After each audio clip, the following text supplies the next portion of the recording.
उसकी उम्र बहुत छोटी है, काम का तजुर्बा भी कम है। डूबती हुई नाव को आप सीधा कर दोगे अगर कॉन्फिडेंस अच्छा है। लेकिन सपने बहुत बड़े हैं। जो चीज आपको बड़ी लग रही है वो किसी दिन बहुत सामान्य हो जाएगी, तो ज्यादा अपने ऊपर बोझ मत करो कि ये कब होगा। और उनको पूरा करने का जज्बा भी बहुत है। अगर आपको एक एक सेकंड की वैल्यू होगा ना जीवन में, तो कोई रोक नहीं सकता आपकी तरक्की। MBA में एडमिशन पाने की ख्वाहिश से लेकर MBA चायवाला को एक ब्रांड बना देने तक 4 से 5 करोड़ का टर्नओवर है, 50 लोगों का परिवार है। उस लेवल में अपनी ब्रांड को लेके गया हूँ। बच्चा आज MBA चायवाला के बारे में जानता है। चायवाला कहकर चिढ़ाए जाने से लेकर लाखों युवाओं की प्रेरणा बनने तक। मेरे पिताजी को लोग बहुत बोलते थे कि क्या है लड़का इतना पढ़ लिया चाय बेच रहा है। प्रफुल्ल बिल्लौरे की जिंदगी अपने आप में एक पूरी कहानी है, सपनों की, संघर्षों की और सफलता की कहानी। अगर MBA कोई बच्चा करने जाए या उसके माँ बाप पूछे या कोई कैट की जीमेट की एग्जाम हो, तो पहले एक ऑप्शन में MBA चायवाला जरूर आना चाहिए। और इस कहानी से आपको कुछ सीखना हो तो आइए हमारी इस मास्टर क्लास में। ये कहानी आपको बदल देगी, ये वादा है। प्रफुल्ल, बहुत बहुत स्वागत है जिंदगी उतरी चाह में। Thank you very much. अच्छा, एक बात बताइए, MBA चायवाला, जब सबसे पहले मैंने ये नाम ट्विटर पर देखा ना, तो मुझे बड़ी क्यूरियोसिटी हुई कि MBA है और उसने चाय बेचना शुरू किया है। तो पहले तो ये MBA चायवाला के पीछे की कहानी बताइए। देखो यार, ये बड़ा लाजमी सा सवाल है, मतलब बहुत कॉमन सवाल है और सबसे ज़्यादा पूछा जाने वाला सवाल है। तब MBA चायवाला, अगर एक नॉर्मल व्यक्ति जिसको कोई इतिहास नहीं पता, भूगोल नहीं पता इसके बारे में, वो क्या सोचे? किसी बंदे ने MBA किया होगा, नौकरी वोकरी लगी नहीं, तो फेमस होने के चक्कर में MBA चायवाला का नाम लगा दिया ताकि मीडिया में आ जाए। हाँ, बिल्कुल ये होती है, यही थॉट आता है सबसे। ये नॉर्मल है, मतलब मैं इसको गलत भी नहीं बोलता, सही भी नहीं बोलता, ठीक है। अब कहानी MBA चायवाला की जब बात करते हैं तो ये कहानी एकदम से आप नहीं बोल सकते कि देखो, कुछ सवालों के जवाब यस या नो में नहीं होते, कुछ सवालों के पीछे बड़ा इतिहास होता है। तो जब मैं अपने कैट और जीमेट की प्रिपरेशन के दोनों में था, 2016-17 की बात थी, बड़ी मेहनत करता था कि कैट दूंगा, जीमेट दूंगा, इंडिया के तो नहीं बाहर के भी टॉप कॉलेज में जाके MBA करूंगा। क्योंकि मास्टर्स डिग्री ऐसी होती है ना, वहाँ पे आदमी रिस्क नहीं ले सकता किसी लोकल कॉलेज में जाके। क्योंकि टॉप MBA कॉलेज में जाके एडमिशन करके पढ़ूंगा और अपना कैरियर सेट करूंगा। तो वो 2-2.5 साल की प्रिपरेशन रही। कैट हो गया, जीमेट हो गया, GRE हो गया, IIMS हो गया, बहुत बड़े बड़े कॉलेज के लिए ट्राई किया, पर मैं एडमिशन हुआ नहीं। अब एडमिशन नहीं हुआ तो मैं सेटल भी नहीं होना चाहता था कि कोई नॉर्मल कॉलेज से, प्राइवेट कॉलेज से एडमिशन लेके अपन सेटल हो जाए, जॉब कर लेंगे, पर वो भी दिमाग में नहीं था। तो मैंने कहा नहीं यार, अब ये नहीं करते हैं, छोड़ देते हैं इसको। वो कहानी हो गई। अब दूसरी कहानी है कि अब कुछ करना नहीं तो करना क्या है भाई, चलो MBA हट गया, MBA नहीं तो अब क्या करेंगे। सो मैं तो घूमने लग गया इंडिया को। घूमते घूमते मैंने कहा चलो हो गया, घूमना भी हो गया, ट्रैवल कर लिया, हाइकिंग कर ली कि बिना पैसे से कैसे घूमा जाए, कम पैसों में कैसे रहा जाए। तो उसने बहुत सिखाया कि बिना पैसे से भी आप दुनिया घूम सकते हो। तो इसी बीच में मैंने सोचा अब काम क्या, अब कब तक घूमेगा भाई, घर वाले भी तो फोन करते हैं अपने हिंदुस्तान। ये बिना पैसे के घूमने का कोई इंसिडेंट बताइए। मैं बताता हूँ। अब मैं फ्रस्ट्रेटेड, 2.5 साल जिस बंदे ने कैट, जीमेट, GRE पढ़ के पक गया हो, इंग्लिश हो गया, LRDI हो गया, कॉम्प्रिहेंशंस हो गया, इकोनॉमिक टाइम्स न्यूज़पेपर्स हो गया, हिंदू हो गया, जिस बंदे ने इतना पढ़ा हो, उसके बाद अगर बोले कि अब MBA करना ही नहीं है, जैसे आपने सब शूट वूट के लिए लगा दिया, आप बोले रिचा कि मेरे को तो शूट ही नहीं करना है, या शूट होगा नहीं, पानी आ गया, तो आपको तो अच्छा नहीं लगेगा ना। तो मैं घूमने लग गया, पूरा इंडिया ट्रैवल किया, और कम पैसे में मैं ट्रक वालों को हाथ दे के मैं बैंगलोर गया। और मेरे फेसबुक के कुछ फ्रेंड्स तो फेसबुक पे पोस्ट डाले कि आई एम इन बैंगलोर, तो 4 लोगों के मैसेज आए कि भाई बैंगलोर में तो मिल। तो उनको ऐसा मैनिपुलेट किया कि चल तेरे घर पे रुक जाता हूँ मैं। Even they don't want to let me in, but मैं रुक गया। और बातें बहुत अच्छी करता हूँ मैं, तो यार चलो 2 दिन झेल लेंगे इसको। अब 2 दिन तक आप किसी रिश्तेदार को, दोस्त को अपने घर पे झेल सकते हो, इससे ज्यादा आपकी लाइफ अनकंफर्टेबल हो जाती है। अब आप सुनो, मैं इसका किस्सा सुना। आप जैसे ऐसे गंदे तरीके से ब्रश करते हो, कोई रिश्तेदार आ गया तो आपका तरीका बदल जाता है, और हम तो अदब वाले, गंदगी पड़ी रहती तो आप रिश्तेदार आते तो आप साफ सफाई कर देते हो। तो मैंने कहा 2-3 दिन 4 दिन हो गए, फिर वहाँ पे 4 दूसरे दोस्त मिले, उसके दोस्त मेरे दोस्त बन गए, फिर उनको पिच किया कि चल तेरे यहाँ रहते हैं। ऐसे मैंने 17 दिन बैंगलोर में गुजारे, और आई एम टेलिंग यू कि मैं पूरी दुनिया बिना पैसे से घूम सकता हूँ, वो दिमाग मेरे अंदर आ चुका है। क्या बात है। मतलब कोई बोले ना दुनिया घूमने के लिए पैसे चाहिए, मैं बोलता हूँ कुछ पैसा नहीं चाहिए, आपके पास अकल होनी चाहिए, जुबान पे मिठास होनी चाहिए। तो ऐसा घूमा, तो बस अब हो गया, अब आगे क्या। तो अहमदाबाद में रहता था, तो मैंने कहा यार कुछ तो करना पड़ेगा लाइफ में। तो मैंने सोचा यार मैकडोनल्ड्स में जॉब करते हैं। बड़े बड़े बिलियनर्स ने, दुनिया के जेफ बेजोस ने मैकडोनल्ड्स में जॉब करी, बास्किन रॉबिन्स में आपके रिचर्ड ब्रेंसन ने नौकरी करी। तो मैंने कहा चलो यहाँ टाइम पास तो हो जाएगा। उन्होंने 37 रुपये घंटा में मेरे को जॉब पे रख लिया, और मैं वहाँ पे स्वीपर बन गया। जो आप लोग बर्गर फ्राइज छोड़ के खाते हो ना, वो मैं रख के डालता था। मेरे को काम से कोई शर्म नहीं है, क्योंकि काम होता है रिचा में। आप भी एक जर्नलिस्ट है, आप इतने अच्छे ओहदे पे, आप भी काम ही कर रहे हो। मैं एक चाय वाला भी काम कर रहा है, प्यून भी काम कर रहा है, काम होता है। डिफरेंशिएशन वो लोग करते हैं जिसको काम नहीं करना है। सही बात है, ठीक है। तो मैंने कहा मैकडोनल्ड्स में जॉब करते हैं, 37 रुपये घंटे में मेरी नौकरी लग गई। अब उसका भी एक किस्सा है। 4 मैकडॉनल्ड्स में मैं गया, मैंने बोला कि मैं एमबीए करने गया, तो उन्होंने मेरे को नौकरी नहीं दी। उस मैनेजर को ये डर था कि ये कल को मेरी जॉब, ये इंटेलिजेंट है, पढ़ा लिखा है, तो मेरी जॉब हथिया लेगा। तो मैं 5वें मैकडॉनल्ड्स में जाके मैंने बोला मैं 10वीं पास इंसान हूँ, मेरे को नौकरी चाहिए, मैं गरीब परिवार से हूँ, निर्धन परिवार से, although I am from a very good family, मैं निर्धन परिवार से, मेरे को नौकरी दे दो। तो उन्होंने बोला चलो स्वीपर का काम, मतलब स्वीपर तो नहीं बोलूँगा मैं, उसको बोलूँगा वेटर का काम बोलूँगा। तो मैंने वो काम किया, चालू किया। अब 4 महीने हो गए, मैं सब सीख गया। मैं स्टूडेंट कम, मैं क्यूरियस स्टूडेंट ज़्यादा रहा हूँ, किताबों से ज़्यादा सवालों में ज़्यादा कि रिचा अच्छा ये कैसे होता है, वो कैसे होता है, ये लाइट्स कैसे चलती है, कैमरा कैसे चलता है। तो ये क्यूरियोसिटी ने मेरे को बहुत आगे बढ़ाया और मैं बन गया वहाँ पे मैनेजर का पीछे वाला असिस्टेंट मैनेजर। ऑर्डरिंग लेना, अब आपको पता है आप छोटे छोटे बर्गर लेने आते हो, हम कैसे 450-500 का बिल पकड़ा देते थे, मैकडॉनल्ड्स ने सिखाया। जो चीज़ मैं आज करने की सोच रहा हूँ 1950 में वो कर चुके, सोचो कितनी आगे है दुनिया। तो वो सीखा, फिर मैंने सोचा क्यों ना मैं अपना खुद का कुछ चालू करूँ, मैं कब तक नौकरी करूँगा। तो मैं इसका बोलता हूँ कि लोगों की परछाई बनने से अच्छा है अपनी घर की चाय की दुकान। तो मैंने कहा खुद का अपन कुछ चालू करते, तो क्या चालू करें। तो रेस्टोरेंट खोल सकता था मैं, कैफ़े बना सकता था बड़ा सा डाइनिंग में। तो मैंने कहा नहीं यार, ऐसी कोई चीज़ पकड़ूंगा जो पूरे इंडिया को यूनाइट करे।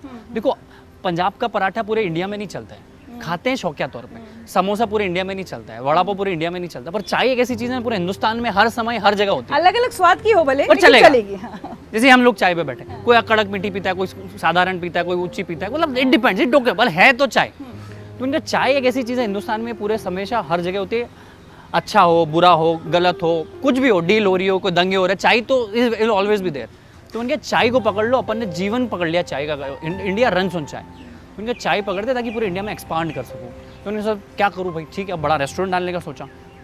From a very good family, पापा से 15-20 लाख रुपए लेके मैं डाल सकता था, पर मैंने क्यों नहीं, मेरी उम्र तो 20.5 साल की थी ना उस समय। उनके क्यों ना भाई अभी से मैं सेठ बनने की कोशिश करूँ। मैं क्यों सेठ बन रहा हूँ, अभी युवा क्या करता है पहले दिन से सेठ बनता है, पापा इन्वेस्ट करा दो, 4 नौकर रख लिए, ऐसा कर वैसा, वो खुद कुछ नहीं सीख रहा है। आप 20, 21, 25 तक हो ना, आपको सब चीज़ खुद से करते आनी चाहिए। सब बोलते हैं कि अगर आपके खुद के धंधे में आप झाड़ू नहीं लगा सकते हो तो आपको उसका मालिक बनने का हक नहीं है। तो उन्हें खुद करूँगा, और मैंने सोचा आप क्या करें, तो छोटा चालू करते। तो मैंने सोचा चाय का ठेला। रिचा मैम डेस्टिनी देखो, मैंने जिस समय सोचा कि चाय का ठेला चालू करूँगा उसके समय बर्तन की दुकान थी उस एरिया में, और मैं घुस गया। तपेली ले ली, चाय छन्नी ले ली, 2-3 आइटम ले लिए, केटल ले ली। मैंने कहा ये ले लूँगा, ये घर में पड़े रहेंगे मेरे रूम में, तो मेरे को प्रेशर आएगा कि यार अब सामान लेना है, ये बाकी कोई भी चीज़ करना हो ना लाइफ में, जैसे बड़ी इमारत बनानी हो तो आज की 4 ईंट वहाँ ला के रख देना, अपने आप ख्याल आएगा कि कल रेत लानी, परसों सीमेंट लानी, सरिया लाना है। आप समझ रहे हो, लोग सोचते हैं इमारत कैसे बनेगी, अरे तू इमारत की मत सोच, तू आज की 4 ईंट ला के रख दे। क्या बात है। तो वो मैंने सोचा, तो मैंने जाकर वो सामान खरीद लिया। मैंने कहा अब अपनी कहानी चालू होती है। अब आपको बताऊं, अपन बहुत अच्छे परिवार से रिचा मैं आपको बोलूँ कि आप पानी पूरी का ठेला डालोगे क्या, अब नहीं डालोगे ना, नहीं डाल सकते। आप डाल सकते हो अलग बात है, पर डालोगे नहीं डालोगे अलग कहानी।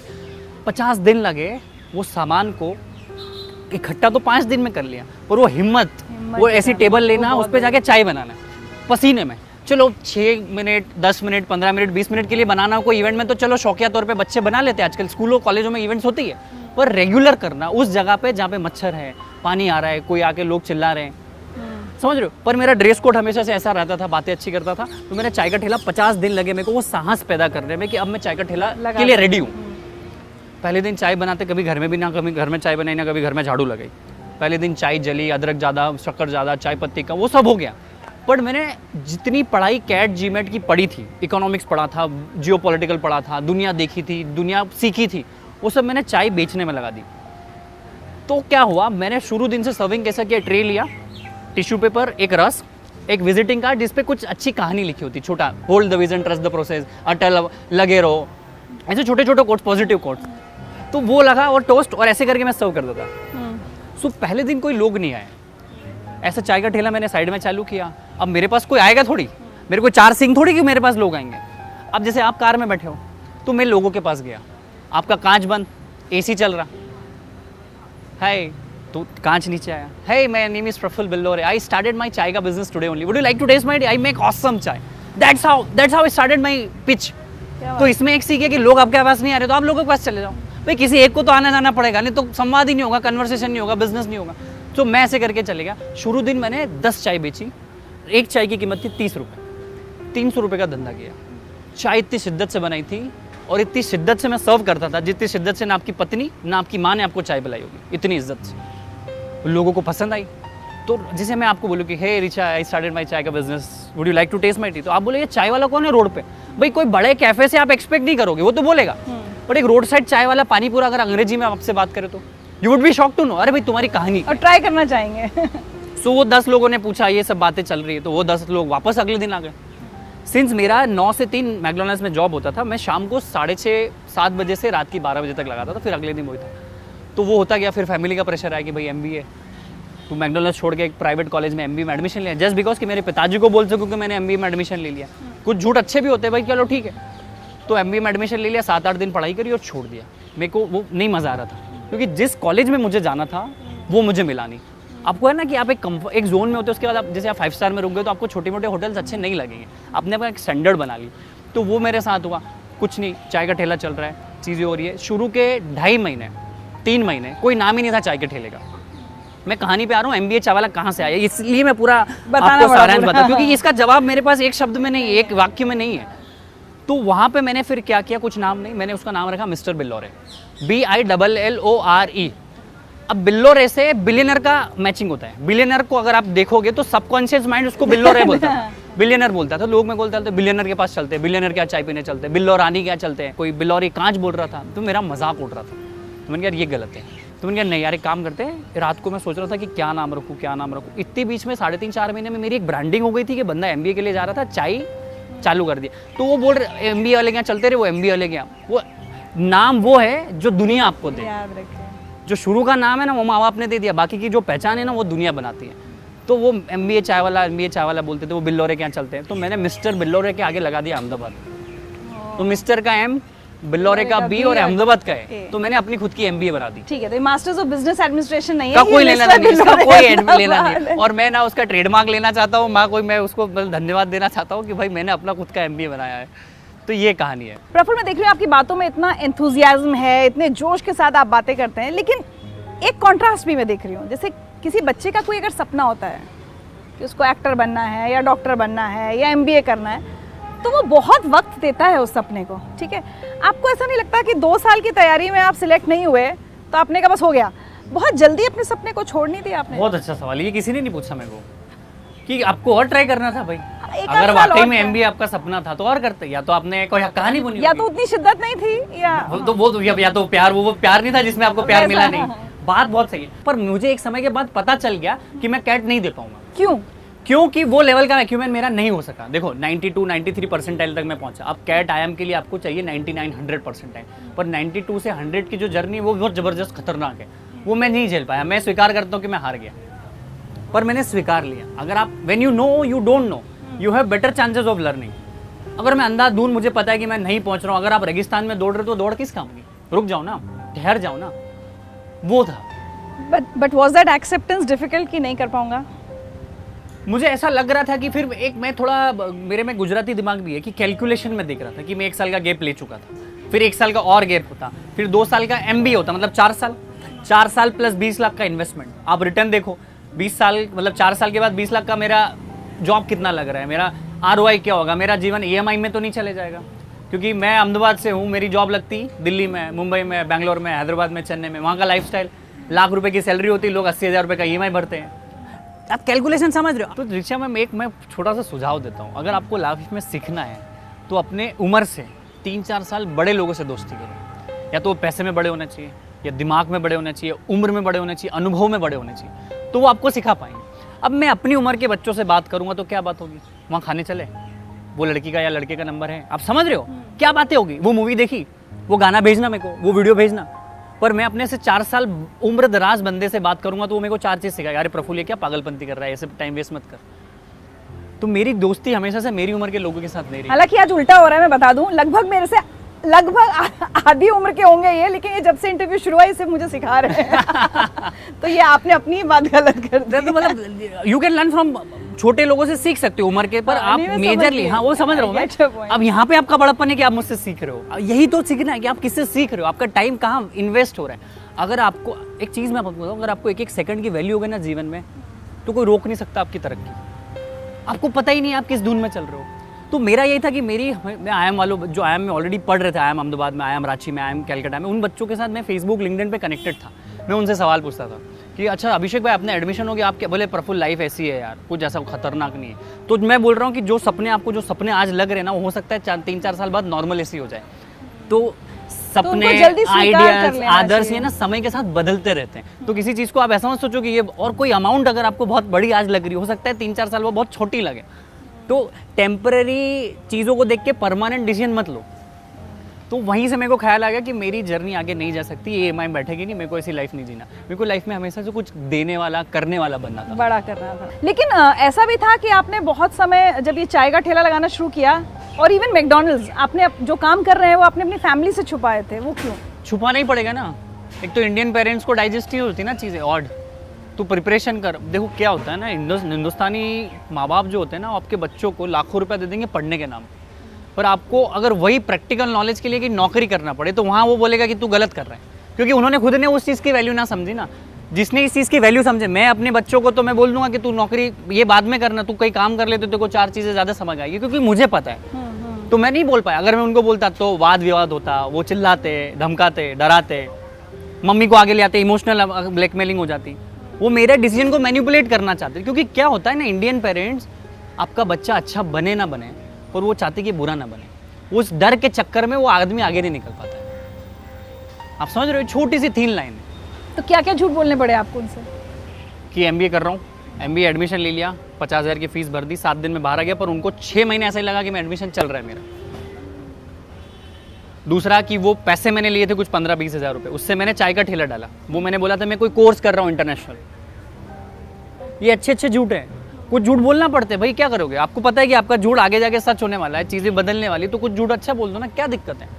जितना आत्मविश्वास आज है, जितना कॉन्फिडेंस आज है, वो उस समय भी था जब हमेशा कुछ नहीं था हाथ में। हमेशा जीवन में कुछ हो ना हो, आदमी कॉन्फिडेंस मत भूलना अपना, क्योंकि डूबती हुई नाव को आप सीधा कर दोगे अगर कॉन्फिडेंस अच्छा है। क्योंकि जीवन पूरी दुनिया ही कॉन्फिडेंस में। सर वो लोगों ने अपनी मतलब क्या गर्दनें कटवा दी, आज़ादी के लिए इतने लड़ गए, तो ऐसे ही था कि उनके जेबों में करोड़ों रुपए थे क्या? क्या उनके माँ बाप कोई बहुत बड़ी प्रिविलेज फैमिली से थे? क्या था उनके पास? सिर्फ आत्मविश्वास। वो भी आता है, ऑल्दो ये टाइम बीइंग के साथ आता है, चीज़ें सीखते सकते आता है, पर एक चीज़ ही मेरे पास थी, वो थी आत्मविश्वास। और ये मैंने सीखी अपने छोटे भाई से और अपने बाप से। मेरे पिताजी ने जो आत्मविश्वास मुझे दिया कि उन्होंने अपने बचपन के टाइम पे साइकिलों से अगरबत्तियाँ बेची है, तो मुझे पता है कि जर्नी ऐसे ही चालू होती है। और एक और चीज़ है ना रिचा मैम, कि हर किसी को लोगों की जीवनी पढ़ने का मज़ा बहुत आता है। संघर्ष की कहानियाँ सबको अच्छी लगती और कोई संघर्ष करना नहीं चाहता। ये वीडियो देख के भी अच्छा लगा, अरे प्रफुल्ल बहुत जोरदार है, पर तू जीना चाहता है? ये चाय का ठेला लगा पाएगा?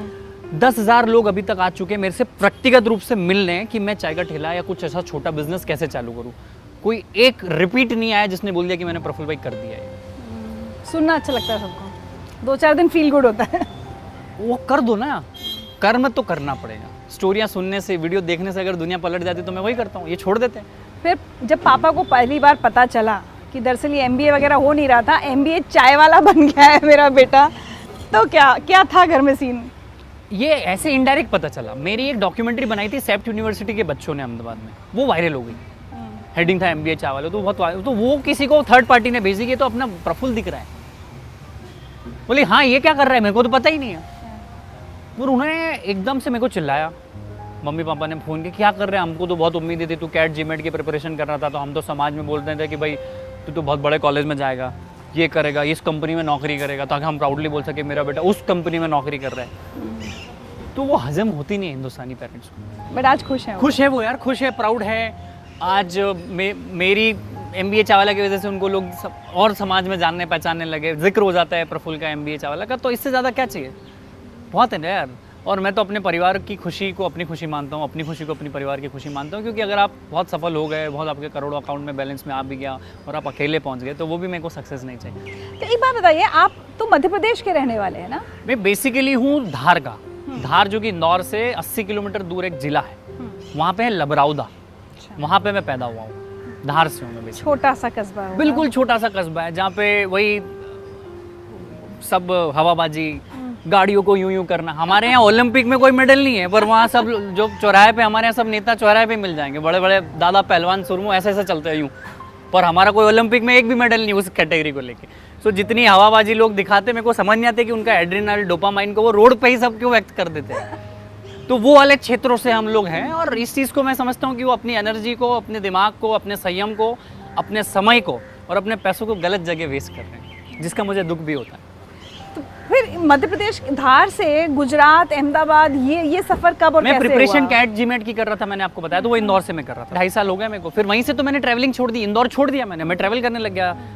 दिल्ली आया, गुड़गांव आया, फिर हरिद्वार गया, मैं बेंगलोर चेन्नई पहुंच गया। फिर आखिरी में मेरी गाड़ी अहमदाबाद में रुकी, जहाँ मुझे लगा कि ये ठहराव होना चाहिए। वही मैं जानना चाह रही हूँ, वहाँ कैसे रुक गई गाड़ी? तो क्या हुआ, अहमदाबाद जाके मुझे सबसे अच्छी चीज़ क्या लगी कि यहाँ के लोग बड़े नेचुरल है, कोई हवाबाजी नहीं। मर्सिडीज BMW से भी बंदा आएगा ना तो रोड पे चाय की टपरी पे चाय पी लेगा। मतलब वो अर्धत गली छलक के तो जाए बोलने कहा जलगागरी छलकर हाँ, तो वो वाला सीन नहीं है। बड़े सेठ हैं, पैसे वाले हैं, दमदार है, इज्जतदार है, फिर भी वो संयम रखते हैं, सम्मान देते हैं लोगों को। तो वहाँ पे पसंद आया कि यार मेरे जैसे लोग हैं यार यहाँ पे। मेरे को ऐसे लोग हवाबाजी करने वाले और ये लोग पसंद नहीं आते हैं, जिससे मैं सीख सकूँ, जिसको पता है कि कोई किसी भी डिस्टिंग्विश फील्ड से है पर वो अपने आप में बहुत अच्छा। आप भी ऋचा में इतना अच्छा काम कर रही, मैं आपका यूँ नहीं बोलूँगा कि आपका बहुत बड़ा कारोबार है, पर आपका काम आप बखूबी से निभा रहे हो। तो यहाँ इज्जत देना, सपोर्ट करना, वो सारी चीज़ें अहमदाबाद में मुझे मिली, तो मैं वहीं ठहर गया। मतलब IIM अहमदाबाद जो सपना था उससे कोई कनेक्शन तो नहीं है? कनेक्शन एक्चुअली मैं IIM अहमदाबाद का ही था, मैं नहीं बोलना चाहता था पर बोल गया। तो IIM अहमदाबाद के ठीक पीछे PG लिया था मैंने, आपको बताऊं, क्योंकि मैं उसको दिन भर निहार सकूं, देख सकूं। हाँ, क्या बात है यार ये दुनिया है यार, किसी दिन गेस्ट बन के जाएंगे। और जाके भी आया। हाँ। तो उसी के पास PG लिया, फिर धीरे धीरे मैकडोनल्ड्स में जॉब। मैं वही बोल रहा हूँ ना, जो चीज़ आपको आज सपना लग रही, जो चीज़ बहुत बड़ी लग रही है। मैं खुद ऋचा का शो देखता था, आपका शो देखता था, आज आपके साथ हूँ। मैं आप समझो, मैं ऐसा नहीं बोल रहा हूँ कि आपके लिए, मेरे लिए बहुत बड़ी उपलब्धि है, छोटी चीज़ है। तो जो चीज़ आपको बड़ी लग रही है वो किसी दिन बहुत सामान्य हो जाएगी। तो ज़्यादा अपने ऊपर बोझ मत करो कि ये कब होगा, मेहनत करो, अपने आप चीज़ें मिल जाएगी। लेकिन ये मतलब हम थोड़ा आगे चले गए, अब आपने चलिए वो एक ठेला लगा लिया, 300 रुपये की आपने कमाई कर ली, वहाँ से आज 6 आउटलेट्स। आज हम यहाँ चंडीगढ़ में बैठे हैं, मैं बता दूँ, हम अहमदाबाद में नहीं है, चंडीगढ़ में बैठे हैं। ये 6ठी आउटलेट है? ये 6ठी आउटलेट है और हमारे लगभग 15 से 17 आउटलेट्स और आ रहे हैं और इस साल हम इंटरनेशनल भी चले जाएंगे। हम लोगों ने अभी 6 महीने पहले ये फ्रेंचाइजी एक्सपांशन चालू किया। तो 4 साल तो मुझे संघर्ष करते करते हो गए, 2 साल तो रोड पे चाय बने, 1-1.5 साल का कोरोना, 3.5-4 साल तो यही हो गया। अब हमने सोचा कि अब नाउ वी शुड एक्सपांड। उसके पहले काफ़ी लोगों की इंक्वायरीज आई है, पर हम लोग हमारे स्ट्रक्चर पहले बनाना चाहते हैं, चीज़ें हम खुद से सीखना चाहते थे। अभी क्या है, लोग 6 महीने 4 महीने होते नहीं है और क्या बोलते हैं, चालू हो जाते हैं। तो मैंने कहा रुको यार, थोड़ा स्ट्रक्चर बना के ठोस। मुझे तो आपकी ही स्पीड काफ़ी फास्ट लग रही है, या तो ऑलमोस्ट ऐसा लग रहा है एक जनरेशन का गैप हो गया। क्या उम्र है आपकी? मैं 96 बॉर्न हूँ, मैं 24 और 25 के बीच में टहल रहा हूँ। अभी 25 की तरफ बढ़ रहा हूँ। 25 में आप कह रहे हैं 6 आउटलेट्स खुल चुकी हैं, 15-16 आने वाली हैं, इंटरनेशनल जा रहे हैं, और आपको लग रहा है कि आप ये स्लो चल रहे हैं? नहीं, स्लो नहीं हूँ मैं। हाँ। मैं स्लो अब स्पीड बढ़ाई, मैं अब रेडी हुआ हूँ। अच्छा, अब रेडी हूँ कि मैं 600 भी कर सकता हूँ, अगले 1 साल में हो सकता है 600 भी कर दूँ। हाँ। अब मेरी गाड़ी टेक ऑफ कर रही है। अभी तक मैंने संयम बरता, जिसमें संघर्ष हुआ। भाई 2-2.5 साल जब आदमी ने चाय का ठेला चलाया तो समझो वो कैसे फ्रेंचाइज का सोच पाता।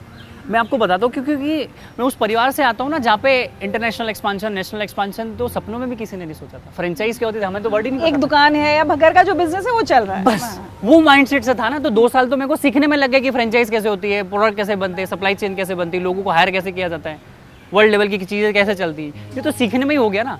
और इतना पॉकेट्स में पैसा भी नहीं था कि मैं लोगों को हायर कर लूँ। और पहले एक वो भी चीज़ होती ना कि मैं मेरी चाय की दुकान बेस्ट हूँ, मैं किसी को हिस्सा क्यों दूँ, मैं नौकरी पे किसी को क्यों रुकूँ। आप समझ लो, जब आदमी चालू करता है, जैसे आप खुद अपना शो कर रही हो, तो आप इसको नेक्स्ट लेवल पे लेके जाने के आपको लोग चाहिए ना, ये वीडियोग्राफर भैया चाहिए, कंटेंट वाली टीम चाहिए। तो मैं सोचा था सब मैं ही करूँ, जो आज के लोग हमारे हिंदुस्तानी करते कि हलवाई भी मैं, बनाऊंगा भी मैं, सर्व भी मैं ही करूँगा, पैसे भी मैं ही गिनूंगा, रात को शटर भी मैं ही बंद करूँगा, झाड़ू भी मैं लगाऊँ। तो वो पद्धति का माइंडसेट था। मैंने चालू तो कर दिया, पर मेरा माइंडसेट बिल्कुल वो रोड साइड वाला ही था। वो माइंडसेट को चेंज करने में समय लगता है। अच्छा, एक बात बताइए प्रफुल्ल, आपने एक ठेला लगाया, आपने अपने हाथ की चाय बनाई। एक व्यक्ति के हाथ से सेम चाय रोज़ नहीं बन सकती, मतलब सेम टेस्ट नहीं हो सकता। जब आप फ्रेंचाइजी, जब आप ब्रांडिंग में चले जाते हो, तो आपको पता होता है कि इस ब्रांड का, अगर मैं MBA चाय वाला की चाय पी रही हूँ तो मुझे ऐसी चाय मिलेगी, कस्टमर को पता होता है।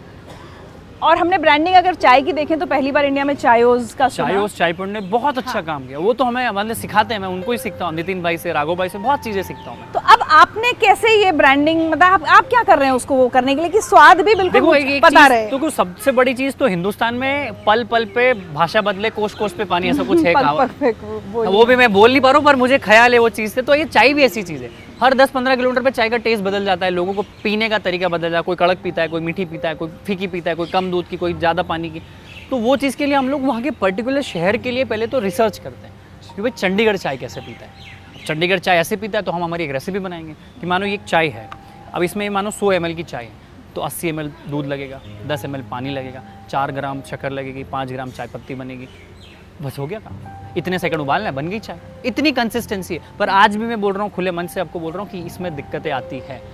चाय कंसिस्टेंट हो ही नहीं सकती, चाय अच्छी होती है, बस चाय बनानी अच्छी है आपको। आप चाय में ऐसा नहीं बोल दो कि इनकी रेगुलर एक जैसी चाय आ रही है। चाय अच्छी, क्योंकि हर तरीके की चाय होती है, अदरक वाली, इलायची वाली, पुदीना और वाली। किसको कैसी पसंद हो ये बात। अच्छा एक बात बताइए, जैसे हम लोगों को अपना समय भी याद करते हैं, 12th के बाद सब दोस्त इधर उधर हो जाते हैं, ठीक है, फिर सब एक दूसरे के पूछते हैं, अरे उसका क्या हुआ, वो डॉक्टर बनना चाहता था, वो ये बनना चाहता था, ये करना चाहती थी। आपके लिए जब आपके फ्रेंड्स उस जमाने में पूछते होंगे तो क्या बात करते होंगे? चाय का ठेला लगा रहा है तो मजाक उड़ाते होंगे आपका? मजाक, मेरे मीम्स बनते थे स्कूल के ग्रुप में, मेरे मजाक, ये चाय बेच रहा है। बहुत उम्मीद थी इससे कि बड़े कॉलेज से MBA करेगा, बहुत हवाबाजी करता था, अंग्रेजी में बातें करता था, नॉलेज था दुनिया भर का। मेरे हर एग्ज़ाम में जनरल नॉलेज में लगभग 99-100 परसेंटाइल है रिचा मैम। बोली इतना ज्ञान था तो चाय बेच रहा है। क्योंकि एक चीज़ आप याद रखो रिचा मैम, मैंने चाय से चालू किया, इसका ये मतलब नहीं कि मैं 4 साल भी चाय पे रहूँगा। मैंने चालू चाय से किया है, पहुँचूंगा कहीं ये आपको पता नहीं, क्योंकि मेरे मगज के अंदर क्या विजन है आपको थोड़ी पता है। ना आपके माँ बाप को पता है, ना आपकी वाइफ को पता है, ना आपके बच्चों को पता है, ना आपके रिश्तेदारों को पता है, ना आपके दोस्तों को पता है। वो तो आपको चाय वाला समझ रहे। मेरे अंदर तो आग थी, मेरे को तो इम्प्रूवमेंट करना था। भाई आप एकदम से चेंज नहीं हो सकते हो। 1% अ डे भी अगर आप बेटर बने तो 3600% होता है साल के बाद कंपाउंडिंग। आज सीख लो कि चाय कैसे बनती है, कल सीख लो कपड़े अच्छे कैसे पहनते हैं, सिस्टम कैसे बनाना है, लोगों से बात कैसे करना। ये एक दिन का तो है। आप सोचो एक ही दिन के पैराडाइम शिफ्ट थोड़ी हो सकता, इट टेक्स टाइम। ये चीज़ का पता था कि सब्र करना पड़ेगा, इसीलिए तो हमारे सब्र का फल चाय होता है। तो आज जिंदगी रिचा में बता दीजिए कि कुछ साल बाद जब आपसे मिलेंगे तो हम MBA चाय वाला को और क्या बोलने वाले? मुझे नहीं पता मैं कहाँ पहुँचूंगा। और दूसरा ऐसा है ना कि कुछ लोगों को पता है कि मेरे को IAS बनना है, वो बन जाते हैं। कुछ को पता है मैं MBS करूँगा, वो कर देते हैं। किसी को जर्नलिज्म में जर्नलिस्ट बनना है, वो बन जाते हैं। मुझे नहीं पता मैं क्या बनूंगा। मैं एक चीज़ जानता हूँ कि जो भी चीज़ मैं करूँगा, अगर ये इंटरव्यू दे रहा हूँ तो मैं 1000% मेरा दे के जाऊँगा। आज मैंने चाय का ठेला चालू किया तो मैंने चाय के ठेले पर 1000% दिया। लोगों से बात करनी थी, 1000% दिया। हर काम को आप 1000% करो, आपको ही नहीं पता चलेगा कि आप कहाँ पहुँच जाओगे।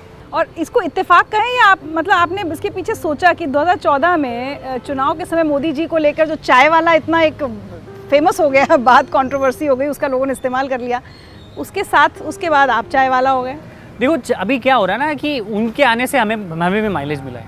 चाय वाला, क्योंकि कंपेयर मुझसे कर, अच्छा अरे बड़े ही बनोगे, प्रधानमंत्री बन गया तो तुम भी कुछ कर ही लोगे। पर उनकी जर्नी उनकी, देखो अगला प्रधानमंत्री जरूरी नहीं कोई चाय वाला हो सकता, कोई खेत वाला हो, शुगर वाला हो, आप समझ रहे, कुछ भी हो सकता है। तो मैं अपना कंपैरिजन ऐसे इतने बड़े महानुभाव से तो ना करूँ तो ज़्यादा अच्छा है। और दूसरी चीज़, वो इंसान चाय बेचता था, उसके साथ साथ उसने चाय अच्छे से बेची होगी। वो जो काम किया उन्होंने वो अच्छे से किया, उन्होंने विधायक का रूप अच्छे से निभाया होगा, मुख्यमंत्री का पद अच्छे से काम किया होगा, आप प्रधानमंत्री का भी कर रहे तो वो उस मुकाम पे पहुँचे। कोई भी चीज़ आनंद फानंद में नहीं हो जाती। इतने हज़ारों लाखों चाय वाले हिंदुस्तान में, सभी क्यों नहीं पहुँचे? तो आपके कर्मों का बहुत बड़ा योगदान होता है आपके मुकाम कहाँ पहुँचोगे, क्योंकि आपकी कर्म ही आपकी किस्मत को डिफाइन करता है। तो अब मैं अगर आज पूछूं कि आज की तारीख में MBA चाय वाला फाइनेंशियली या हर तरह से कितना बड़ा ब्रांड बन चुका है आपके टर्नओवर के हिसाब से? देखो हम लोगों का 4 से 5 करोड़ का टर्नओवर है, 50 लोगों का परिवार है, 35-40 ऑफिशियल है, कुछ लोग अनऑफिशियल है। उसके अलावा मैं वेडिंग्स करता हूँ, बड़ी बड़ी शादी में जब चाय बनाता हूँ तो मैं इतना पैसा चार्ज करता हूँ एक दिन का, जितना शायद एक IAS की सैलरी होगी, उतना मैं एक सेलिब्रिटी चाय वाला के रूप में पैसा चार्ज करता हूँ। ये लोग हजम नहीं कर पाते। उस लेवल में अपनी ब्रांड को लेके गया हूँ। बच्चा आज MBA चाय वाले के बारे में जानता है। हमारे खुद का ई-कॉमर्स का प्लेटफॉर्म है, हम लोग चाय पत्ती में है, हम लोग इवेंट्स में है, वेडिंग्स में है, फंड रेजिंग में है, पॉलिटिकल कैंपेन्स में है, फ्रेंचाइज में है, सप्लाई में है, काफ़ी बिजनेस हम लोग इसके इर्द गिर्द कर रहे हैं। हमारा खुद का social media digital marketing company है। I know the power of social media कि मैं कैसे फेमस हुआ। अगर सोशल मीडिया नहीं होता तो आप शायद ये इंटरव्यू नहीं ले रहे होते। तो उस चीज़ का मैंने आपको ट्विटर के माध्यम से, मैं वही बोल रहा हूँ, आप ट्विटर के माध्यम से जुड़े, काफ़ी हज़ारों लाखों लोग मुझे लिंक्डइन से, कोई इंस्टाग्राम से, कोई फेसबुक से, कोई कोरा से, कोई क्लब हाउस से जुड़ रहा है। तो मैं उसका पावर जानता हूँ। और यही चीज़ मैं उन लोगों के लिए कर रहा हूँ जो अभी एक बहुत छोटे लेवल, उनको डिजिटल वर्ल्ड सिखा रहे हैं हम लोग, उनको कंसल्ट, हम लोग मेंटरशिप में मैं करता हूँ। मैं अपनी खुद की एक MBA चाय वाला अकेडमी है। अच्छा, MBA चाय वाला अकेडमी में एंटरप्रेन्योरशिप सिखाता हूँ। आप समझो, आपका सलून है, हर सलून है, पर आपको नहीं पता आपका रोज का 5-7 हज़ार का धंधा हो रहा है, पर आपको ना कोई बताने आ रहा है, ना आप किसी से पूछने जा रहे हैं। मैं आपको बताऊंगा कि उस 5,000 के धंधे को कैसे 15,000 20,000 पे ले जाना है, कैसे छोटे चेंजेस करने हैं जिससे आपकी लाइफ बदल जाएगी, कैसे आपको अपनी लाइफ डिसाइड करना। आपको किसने सिखाया ये सब? मैं तो सीखा ना, मेरे को किसी ने थोड़ी सिखाया। मैं रिचा मैम से 4 चीज़ सीखा कि बैठते हैं ऐसे। अब ये मैं अप्लाई कर लूँगा। मैं ऋचा मैम को जानता हूँ कि इनके साथ 4 लोग हैं, कैमरा ऐसे फिट होता है, मेरे को याद है कि कैमरा ऐसे फिट होता है। अब मुझे पता है कि अगली बार इंटरव्यू होगा तो ये 2 चीज़ 4 चीज़ लगेगी, ये चाय लगेगी, आप समझ रहे हो। You should observe everything. अगर आप ऑब्जर्वेशन करना सीख गए, So life has been your teacher. Life has been teacher, and if you don't know, when you know you don't know, you have better chances of learning. जब आपको पता होता है कि आपको नहीं पता है तो आप सीख पाओगे। आप तो अलग ही अदब में हो, अपने ही औरा में हो कि मेरे को तो सब आता है, अपन पापा है, हिंदुस्तान में बाप को सिखाएगा, हाँ, अपने बाप को हमको सिखाएगा। बताएगा। तो दिस माइंडसेट इज रबिश, ये कचरा माइंडसेट है। मेरे को कुछ नहीं आता ऋचा मैम बताओ ना, अक्षय भाई बताओ ना, पार्थ भाई बताओ ना, हिमांशु भाई बताओ ना। आज भी मेरे दोस्त बोलते साले कितने सवाल पूछता है, तू कुछ करता भी है इतने सवाल पूछते हैं।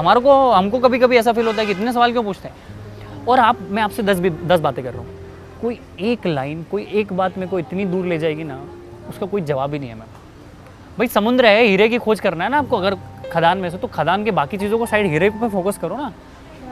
और इसके अलावा आप बहुत जगहों पर टॉक्स देकर युवाओं को मोटिवेट करने का काम भी कर रहे हैं। बिल्कुल, टेडेक्स हुआ मेरा, नितिन गडकरी जी के साथ मैंने स्टेज शेयर किया। टेडेक्स एमडीआई गुड़गांव, जहाँ मुझे एमबीए में एडमिशन लेना था, वहाँ मैं नितिन गडकरी जी के साथ बैठ के मैंने टेडेक्स दिया, जो स्टोक दिया। मेरे ऊपर 2-3 किताबें छपी है, कुछ मूवीज़ में मैंने चाय का रोल किया है, और बहुत अच्छी बड़ी खुशखबरी भी आने वाली कुछ समय में।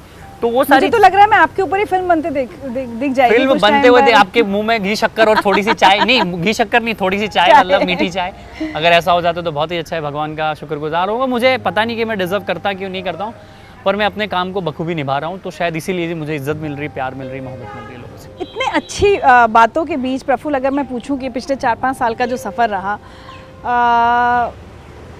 The darkest moment of this journey, जब कभी तो आत्मविश्वास भी टूटता है, किसी की कोई बात ही चुप जाती है, इतनी चुप जाती है कि लगता है ख़त्म सब। देखो क्या है ना, सबसे बड़ा तो वो रोड साइड पे चाय का ठेला चालू करना सबसे बड़ा चैलेंज था। Well begun is half done, क्योंकि कभी घर में चाय नहीं बने तो आदमी बोलता है ना कि एक 20 किलो का डंबल पहले उठा लो तो बाकी के हल्के लगेंगे, तो हटा के ख़त्म। फिर दोस्तों ने, रिश्तेदारों ने, मेरे पिताजी के ऊपर जो दुख आया ना, मुझे पसंद नहीं आया। मेरे पिताजी को लोग बहुत बोलते थे कि क्या है लड़का इतना पढ़ लिया चाय बेच रहा है, मेरे को तो सुना ही नहीं दे रहा है। अब समझो मेरे पिताजी के ऊपर क्या बीतती होगी, वो अपने आप झेल रहे होंगे, और वो चीज़ मुझे वो पास ऑन नहीं कर रहे कि भाई ऐसा बोल रहे हैं, तो वो दुख हुआ। फिर दूसरा, मेरे को फाइनेंशियल भी बहुत प्रॉब्लम्स हुई। मैं पता है आपको, बहुत टाइम तो मेरे पास रिचार्ज करने का पैसा नहीं होता था। कभी धंधा है सर, ऊपर नीचे होता रहता है मैम, कुछ भरोसा नहीं, कभी कम कभी ज़्यादा, तो खाने का पैसा नहीं होता था, वो भी दिक्कत होती थी। फिर है ना, आपको पता है मैं जब चाय के ठेले के बाद मैंने ठेला गाड़ी बनवा ली थी मेरी, तो उस ठेला गाड़ी को मैंने जिस दिन खरीदा ना, उसको रखने के लिए जगह नहीं थी मेरे पास, तो उस ठेला गाड़ी को मैंने 2.5 किलोमीटर घुमाया है। पहली बार मैंने ठेला गाड़ी बनवाई, और मेरे को ठेला गाड़ी चलाते नहीं आती, और बिल्कुल पैक्ड ठेला गाड़ी। अब आपको पता है ठेला गाड़ी चलाना तो सीधे लेके जाना तो ऐसे पकड़ना पड़ेगा, और आपको अगर मूड चेंज करना तो आपको आगे से आगे आना पड़ेगा, फिर ऊपर से उठा के ऐसे करना। अब ये थोड़ी पता था, ऐसे सीधे सीधे ले जाके गाड़ियों में भर दी। उस दिन तो आंखों से आंसू आ रहे थे और इधर से पसीना, वो मिक्स हो गया, and I was crying like hell, और मेरे बदन में दर्द हो रहा है। मैंने कहा ठीक है ना प्रफुल्ल, चलता है। आपको सिर्फ आपको खुद को कन्विंस करना है दुनिया में, आपको दुनिया को किसी का, आपको ना अपने माँ बाप को कन्विंस करना है, ना आपके दोस्तों को कन्विंस करना है, आपको सिर्फ अपने आप को कन्विंस करना है। और मैं आज भी वही करता हूँ। मैं आपसे पूछना नहीं ऋचा मैम कैसा होता है, फिर मेरा डिसीजन है, सही गलत मैं जानूँ। ऋचा मैम अलग अड़ जाएंगे, पार्थ अलग अड़ जाएगा, विवेक अलग अड़ जाएगा। आप क्यों दुनिया का ठेका लेके बैठे हो यार? आप समाज का ठेका क्यों लेके बैठे हो? कहीं चुनावी रैली हो रही है, कोई चुनाव जीत रहा है, लोग अपना काम छोड़ के उस पर बातें करना चले जाते हैं। मतलब इंडिया इज़ अ कंट्री जहाँ के लोग टीवी है और कुछ लोग है रिमोट कंट्रोल। चलो ऋचा आप रो, चलो ऋचा आप थोड़ी देशभक्ति दिखाओ, चलो ऋचा आप थोड़ा इमोशनल हो जाओ, कोई हो गया दंगे तो डरावना हो गया कि देश खराब है, कोई रिएक्ट करो। मतलब वी आर नॉट, आपने इस पे रिएक्ट क्यों नहीं किया? You are reactor. आप रिएक्टर स्केल नहीं होती, आप रिएक्टर, इंडियंस आर रिएक्टर्स। अभी हम लोग अच्छे से बात कर रहे हैं, अभी 4 लोग झगड़ लेंगे, अपना कहाँ जान चलेगा, अरे भाई मत मारो, अरे इसको ऐसा मत करो। तो we are the country of reactors, हमें वो नहीं बनना है। हमें अपने काम पे फोकस, लेजर फोकस होना चाहिए, जापानीज जैसा। जापान के लोग बिल्कुल फोकस होते हैं। मैं ऐसा नहीं बोल रहा हूँ कि इमोशनल हो जाओ, एकांत में चले जाओ, बैलेंसिंग रखो। आपको इतने सारे हिंड्रेंस हैं हिंदुस्तान में कि आपको छोटी छोटी चीज़ें इतना, देखो क्या है ना, सबसे बड़ा एक तो आदमी पहले काम नहीं करता है, उसको मन ही नहीं करता करने का। वो करने जाता है तो 1000 चीज़ें आती है, रिश्तेदार, दोस्त, पापा मम्मी सब आएंगे, वो तो डिस्ट्रैक्शन का पॉइंट। अब आपको फोकस करना है कि आपको उनको, मैं ऐसा बोलता हूँ कि कुछ समय के लिए आप इस दुनिया का एग्जिस्टेंस भूल जाओ। मैं अपने माँ बाप का एग्जिस्टेंस भूल गया था, कि उनका अस्तित्व ही भूल गया था, क्योंकि वो फ़ोन करते, आ जाते, इमोशनल घर पे लेके जाते, डरा देते। और सबसे अच्छा बहाना हिंदुस्तानियों के पास क्या बताया, मेरी उम्र के बच्चे माँ बाप ने करने नहीं दिया। भाई मैं बोलता हूँ, माँ बाप ने या फिर गर्लफ्रेंड ने, मैं बताता हूँ, इल्जाम जाता आपको है। जब पहली बार शराब पीने जाना था, अपने माँ बाप से पूछा था आपने? आपको पहली बार सिगरेट पीनी थी, अपने माँ बाप से परमिशन ली थी कि पापा मैं सिगरेट पी लूँ? आपको पहली बार किसी लड़की को छेड़ना था, आपने परमिशन ली थी अपने माँ बाप को, तो कोई अच्छा काम अगर मैंने चाय का ठेला किया तो मैं अपने माँ बाप से क्यों पूछूं यार? जब आपने बुरे कामों के लिए अपने माँ बाप से नहीं पूछा तो अच्छे कामों के लिए क्यों उनका सर्टिफिकेट लेते घूम रहे हो कि वो मेरे को बोलेंगे तो मैं ऐसा करूँगा? ये तो बहाने हैं, ढोंग रचते हैं लोग। और सबसे ईजी चीज़ है इस दुनिया में, कुछ ना होने के लिए आप अपने माँ बाप पे ठिकरा फोड़ दो। ये तो झूठ है यार कि पापा मम्मी ने नहीं करने दिया। जाओ ना यार, 4-5 महीने सिर झुका के काम तो करो, रिजल्ट आएगा, अकाउंट में पैसा आएगा तो अपने माँ बाप कन्विंस हो जाएंगे। इंडियन पेरेंट्स डरते भी बहुत जल्दी, डर खत्म भी बहुत जल्दी होता है। सही बात। तो वो उसको साइकोलॉजी को समझो ना आप। चलिए तो प्रफुल्ल, अब आगे क्या? आगे कुछ पता नहीं है, पर पूरे वर्ल्ड में चाय जाएगी MBA चाय वाला की। अगर MBA कोई बच्चा करने जाए या उसके माँ बाप पूछे या कोई कैट की GMAT की एग्जाम हो तो पहले एक ऑप्शन में MBA चाय वाला जरूर आना चाहिए कि MBA नहीं करते, MBA चाय वाला जैसा कुछ करते हैं, उसके फ्रेंचाइज ले लेते। मैं इस MBA वर्ड को MBA चाय वाला से सिनोनिम भी करना चाहता हूँ, इससे आगे पहुँचाना चाहता हूँ, क्योंकि मैंने बहुत सारे बच्चों को देखा है 15-15, 20-20, 25-25 लाख अपने माँ बाप की फीस को मतलब वेस्ट करते हैं। उन्हें नई नौकरी का कुछ पता होता है, उनकी खुद की भी गलती होती है, वो स्किल्स पे काम नहीं करते, पर्सनालिटी डेवलपमेंट पे काम नहीं करते। और एक चीज़ मैं बताता हूँ, हमारा हिंदुस्तान एग्रीकल्चर का है, बहुत सारे लोग मिडिल क्लास है, काफ़ी लोग। तो अब जैसे मैं और आप कोई छोटे शहर से हैं, आपके माँ बाप समझो किसानी करते हैं, आपके माँ बाप की छोड़ो कोई किराने की दुकान है, छोटी सी दुकान है, राइट? आपके माँ बाप ने बहुत पैसा इकट्ठा करके आपको एजुकेशन के लिए भेजा। अब वहाँ एजुकेशन देके आप खुद को बेवकूफ़ बना के पढ़ाई नहीं कर रहे हो, शिक्षा ग्रहण नहीं कर रहे हो, आप घूम रहे हो लड़कियों के साथ, कैफ़ेज़ में जा रहे हो, रेस्टोरेंट में जा रहे हो, शराब पी रहे हो। अब आपके माँ बाप को क्या लग रहा है कि मेरा बेटा प्रफुल्ल तो पढ़ रहा है वहाँ पे। अब क्या होता है, उसके बाद आप फेल हो जाते हो, आपकी चलो नौकरी नहीं लगती, तो फिर क्या होता है पता है? बंदा जब अपने शहर जाता है ना तो अपने माँ बाप का काम नहीं कर पाता है, ना वो किसान बन पाता है, ना वो किराने की दुकान में बैठ पाता है, क्योंकि उसका ईगो हट होता है, ना वो इधर नौकरी कर पाता है। वो झूल रहा है। 40 से 50 करोड़ युवा देश के बीच में झूल रहे हैं, क्योंकि उनको ना माँ बाप की दुकान में बैठना है, ना किसानी करनी है, ना खेती करनी है, ना उससे ये हो रहा है, ना उसको आता है, ना वो सीख रहा है। वो फिर बोलता है सिस्टम खराब है, समाज खराब है, सरकार खराब है, माँ बाप खराब है, मेरी तो जाति खराब है, जनरल कैटेगरी में हो तो ST SC में होता थी। आप समझ रहे हो? ये बहानेबाजी है। अगर आप अपने माँ बाप का पैसा खर्च कर रहे हो, अगर आपके माँ बाप ने बहुत पैसा इकट्ठा करके आपके, क्योंकि सबसे बड़ा आजकल की बोझ होता है मेडिकल और एजुकेशन, 15-15, 20-20, 25-25 लाख फीस होकर आदमी शिक्षा ग्रहण करते हैं। तो अपने माँ बाप को तो बेवकूफ़ मत बनाओ। और माँ बाप तो चलो उनने उनका कर्तव्य था आपके लिए पैसा इकट्ठा करके दे दिया, पर आप अपने आप को कब तक बेवकूफ़ बनाओगे? चलिए, एक बहुत इंपॉर्टेंट मैसेज, और एक नहीं बहुत सारे मैसेजेस दिए प्रफुल्ल ने बातचीत के दौरान देश के युवाओं के लिए, और मैं उम्मीद करूँगी कि सब सुने। और एक बात जो मैंने इंटरव्यू के दौरान भी कही थी वो फिर से कहूँगी कि लगभग मेरी बेटी की उम्र के हैं प्रफुल्ल बिल्लोरे, लेकिन आज मैंने इतनी सारी चीज़ें इनसे सीखी हैं और ऐसा लग रहा है कि काश कुछ साल और पहले मिले होते तो मैं और कुछ ज़्यादा सीख कर अपनी ज़िंदगी में इस्तेमाल कर लेती। बट प्रफुल्ल, दिल से बहुत सारी शुभकामनाएं हमारी पूरी टीम की तरफ से आपके लिए। आप बहुत तरक्की करें, और शायद किसी दिन ऐसा हो कि हम विदेश में कहीं घूम रहे हों, अमेरिका में, स्विट्जरलैंड में, और हम देखें MBA चाय वाला। नहीं, बिल्कुल दिखेगा, और हम वो चाय पिए। कुछ छोटे छोटे तोहफे हैं जिंदगी ऋचा की टीम की तरफ से आपको। Thank you. जो चाहा था शिद्दत से वो मिला नहीं, जोर लगाया पत्थर पर वो हिला नहीं। दुख तो हुआ मगर फिर सोचा जीवन में हिम्मत ही बस काम आएगी, गिला नहीं। अक्ल की धीमी आंच जलाई पहले तो, फिर उस पर उम्मीदों का बर्तन रखा, सपनों का पानी, अरमानों का अदरक। दूध शुद्ध फिर गाढ़ी मेहनत का गोला, डाली उसमें कुछ मिठास अपनेपन की, और पत्तियां ईश्वर के आराधन की। फिर रंगत आई और सुगंध उठी सौंधी, मनोबाल से भरा कहीं बिजली कौंधी। अब इससे ही जीवन सूखती बनानी है और जमाने को बस चाय पिलानी है। तो इतना सीखो, इतना जानो, यह सुन लो, मंजिल ठुकराए तो रास्ता खुद चुन लो। आसमान में जगह अगर कम पड़ जाए तो अपना खुद आसमान ही बन लो।